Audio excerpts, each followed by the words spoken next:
نحمده ونصلي على رسوله الكريم اما بعد فاعوذ باللہ من الشیطان الرجیم بسم اللہ الرحمن الرحیم. شہید کی جو موت ہے وہ قوم کی حیات ہے. شہید کی جو موت ہے وہ قوم کی حیات ہے.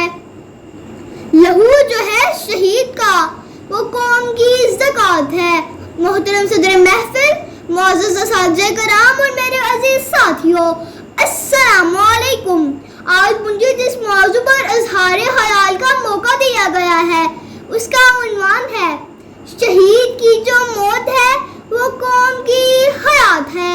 صدر وقار، یہ موضوع ہماری تاریخ کے ایک روشن باب کو بیان کرتا ہے جو نہ صرف 6 ستمبر 1965 کی جنگ اور شہدائے پاکستان کی یاد دلاتا ہے بلکہ ہمیں اپنی ذمہ داریوں کا احساس دلاتا ہے.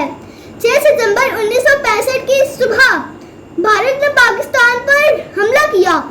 دشمن کا خیال تھا کہ پاکستانی فوج اور پاکستانی قوم اچانک حملے سے پسپا ہو جائے گی اور دشمن قبضہ کرنے میں کامیاب ہوگا، لیکن ہماری فوج نے نہ صرف دشمن کے عزائم کو ناکام بنایا بلکہ یہ ثابت کیا کہ پاکستانی قوم اپنے ملک کی حفاظت کے لیے ہر دم تیار ہے.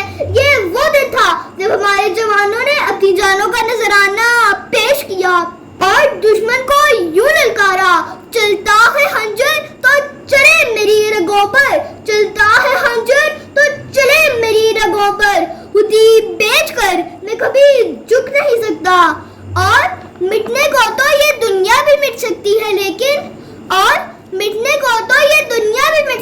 لیکن تاریخ کے اوراق سے میں مٹ نہیں سکتا. تاریخ کے اوراق سے میں مٹ نہیں سکتا.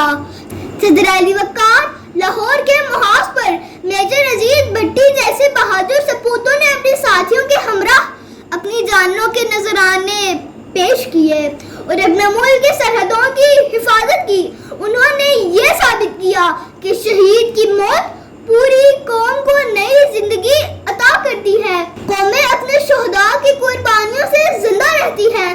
یہ وہ حیات ہے جو شہید کی موت سے جنم لیتی ہے. عزیز ساتھیوں، ہم سب کی ذمہ داری ہے کہ ان شہداء کے خوابوں کی تعبیر کے لیے خود کو تعلیم اور کردار سازی میں مضبوط کریں، کیونکہ جب اپنا قافلہ عزم و یقین سے نکلے گا، جہاں سے چاہیں گے رستہ وہیں سے نکلے گا. سورہ محفل 6 ستمبر کا دن ہمیں یاد دلاتا ہے کہ جب بھی وطن پہ کوئی آفت آئے ہم سب کو ایک ہو کر اس کا مقابلہ کرنا ہے. ہم سب کو